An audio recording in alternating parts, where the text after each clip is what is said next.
कल तक सब लोग परेशान थे कि शिकागो में अब तक बर्फ़ नहीं पड़ी और ग्लोबल वार्मिंग के मुद्दों पे चर्चे हो रहे थे, बट आज सब लोग बहुत खुश हैं। क्यों? इसलिए तो कोई ज़्यादा बर्फ़ तो नहीं है, बट पहली मेजरेबल स्नोफॉल शिकागो की 2021 के विंटर की।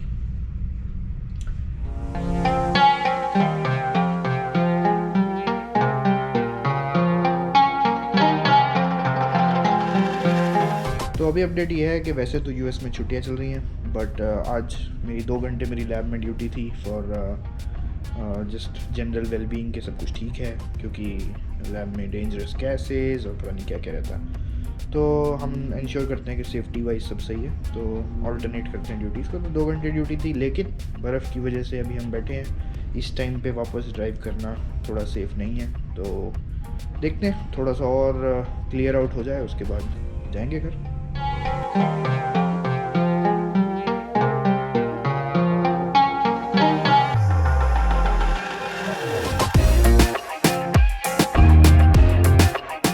तो क्योंकि अब बर्फ़ जो है वो बारिश हो गई है, उसकी वजह से गाड़ी पे तो ज़्यादा स्नो नहीं है, इतना तो आई थिंक वाइपर ही हटा देगा, पर नीचे बिल्कुल ही कीचड़। फिर भी यंत्र निकाल के एक बार सफाई कर लेते हैं, देखते हैं क्या होता है।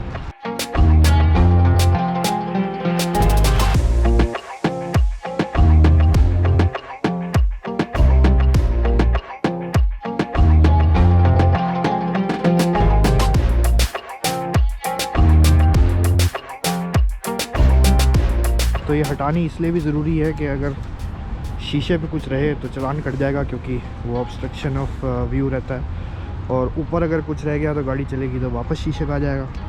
तो इतना हमने कर दिया है कि घर पहुंच जाएं, आई थिंक पहुंच ही जाना चाहिए।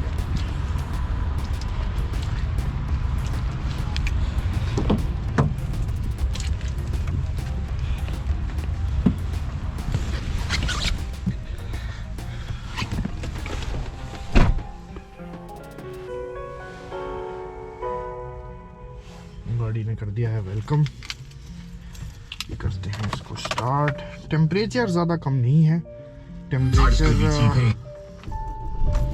टेम्परेचर तो अभी +1 है, इसीलिए बर्फ़ जो पड़ी थी वो सारी पिघल गई है।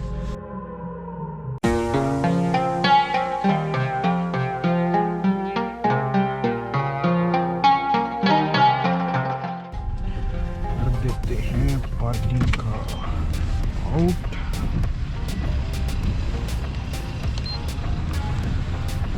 Please drive through. फाटक खुल गया है, हम चले घर की तरफ।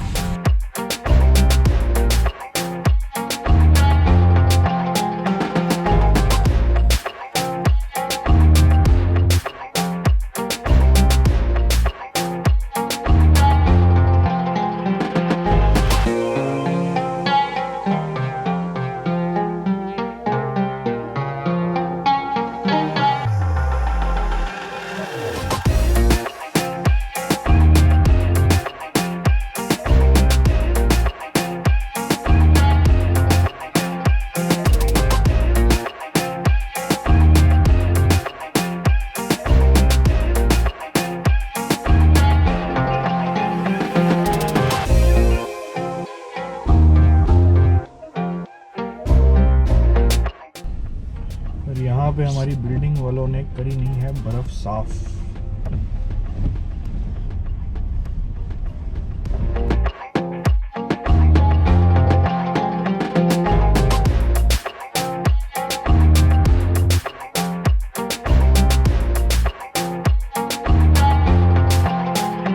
तो जी पहुंच गए हैं घर।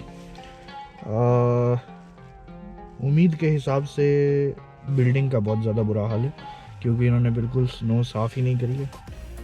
पर इस टाइम पे सिर्फ जब घर पहुंच जाओ तो भगवान का शुक्रिया था कि भैया ठीक ठाक घर पहुंच गए हैं, क्योंकि जब गाड़ी स्लिप अगर एक बार होती है तो फिर तो कहाँ जाके रुकेगी ये तो बस ऊपर वाला ही जानता है। तो खैर अब चलते हैं घर के अंदर। गाड़ी कर दी हमने जगह पे खड़ी और मंजर देखें आप, और अभी ये कुछ नहीं, बर्फ़ सिर्फ 1 से 3 इंच है, और ये भी बहुत लेट है। दिसंबर में, आखिरी दिसंबर में, आखिरी कुछ दिनों में पड़ी है। तो ये है अगली सुबह का मंज़र। बिल्डिंग वालों ने भी बर्फ़ हटा दी थी, आप देख सकते हैं इस साइड में इकट्ठी कर रखी है। सूरज भी थोड़ा थोड़ा निकल रहा है, तो टेम्परेचर आज भी प्लस में है। मोस्टली ये पिघल जाएगी जब तक हम वापस आएंगे। तो रास्ते तो मोस्टली साफ़ ही होने चाहिए, इसलिए कोई प्रॉब्लम नहीं आएगी। So let's go. हम आ गए हैं सिटी में, जो कॉलेज का कैंपस है। तो यहाँ देखो कोई बर्फ़ का नामो निशान नहीं है, सब पिघल चुका है। क्योंकि सिटी में दो बातें, एक तो बर्फ़ ही कम पड़ती है, दूसरा टेम्परेचर बिकॉज ऑफ व्हीकल्स या पोल्यूशन या जो भी है, टेम्परेचर हाई रहता है, जिसकी वजह से बर्फ़ इजीली पिघल गई। ऑफिस तो आ गए थे, पर पहले कुछ काम कर लेते हैं, उसके बाद बात करेंगे। अभी चलते हैं क्लीन रूम के अंदर, थोड़े सैंपल प्रिपेयर करके आते हैं।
काम हो गया डन, बैठ जाते हैं पहले। काम जो है वो आज के लिए डन है। आज है 31 दिसंबर। सभी को जो देख रहे हैं उनको happy new year 2022। I hope साल बहुत अच्छा रहे आप सबके लिए, आपकी फैमिलीज़ के लिए, आपके करियर के लिए स्पेशली। और जो लोग चाहते हैं कि भाई वो PhD MS करने आए US, श्योर कोविड उनको पूरा मौका दे, क्योंकि अभी तो सिचुएशन नहीं है इतनी फेवरेबल। और जहाँ तक मुझे लगता है कि हमारा इंटरनेशनल ट्रैवल फिर से अफेक्ट होने वाला है। जिसने नहीं पढ़ा, आई थिंक अब तो सभी ने देख लिया होगा, बट न्यूज़ में भी आ गया है कि लास्ट डे आई थिंक 30 दिसंबर को USA में 5,70,000 समथिंग केसेस थे। काफ़ी बड़ा नंबर है, स्पेशली जब इतनी ज़्यादा जनता जो है उनको बूस्टर्स भी लग गए। इनफैक्ट मैंने खुद भी ले रखा है, अबाउट अ मंथ हो गया है जब से मैंने बूस्टर लिया। बूस्टर के साइड इफ़ेक्ट सेम थे जो सेकेंड डोज के बाद आए थे। जिसको आए थे उसको आएंगे, जिसको नहीं आए थे उसको नहीं आएंगे, ये मेरी एस्टिमेशन है। क्योंकि वही सब जितने भी मेरे फ्रेंड्स हैं सब ने बूस्टर लिया। जिनको सेकेंड डोज के बाद असर हुआ था उनको बूस्टर के बाद भी हुआ ही है। तो बूस्टर लगने के बाद भी इतने केसेस आ रहे हैं, तो ओमिक्रॉन ऑब्वियसली हम नहीं जानते कितने केसेस इसमें से ओमिक्रॉन है। हर कोविड पॉजिटिव को टेस्ट को आप जीनोम सीक्वेंसिंग करा के पता करना कि वो ओमिक्रॉन है कि नहीं है, ये आसान बात नहीं है, फाइनेंशियली भी और वैसे भी प्रैक्टिकल नहीं है। तो हम एज्यूम करते हैं कि इसमें से अराउंड 60-70% केसेस जो हैं वो ओमिक्रॉन हैं। तो definitely it is much more मतलब फैलने वाला virus than all the other previous ones like delta या जो भी था। यूनिवर्सिटीज़ पे भी काफ़ी असर पड़ा है, क्योंकि हमारी भी यूनिवर्सिटी जो है वो उन्होंने बोल दिया कि फ़र्स्ट 2 वीक्स ऑनलाइन होगा स्प्रिंग का। तो and I am pretty sure कि थोड़ा बहुत एक्सटेंड तो होने वाला है। यही अप्रोच रहेगी सभी यूनिवर्सिटीज़ की, और जितने भी नंबर आ रहे हैं उसके हिसाब से तो लगता नहीं है कि अभी हालात जल्दी ही स्टेबलाइज हो जाएंगे। सो स्प्रिंग भी मोस्टली अराउंड आधा सेमेस्टर लगता है मुझे कि ऑनलाइन रहेगा। इंडिया में है, आई थिंक इंडिया की भी सिचुएशन अब धीरे धीरे बिगड़ रही है, तो डेफिनेटली स्टे सेफ। अभी चलते हैं घर की तरफ और मनाएंगे न्यू ईयर। कोई ज़्यादा प्लान तो नहीं है क्योंकि कल है स्नो स्टॉर्म 1 जनवरी को यहाँ पे, तो घर के अंदर ही रहेंगे। See you guys in the next vlog. Thank you, bye bye, take care.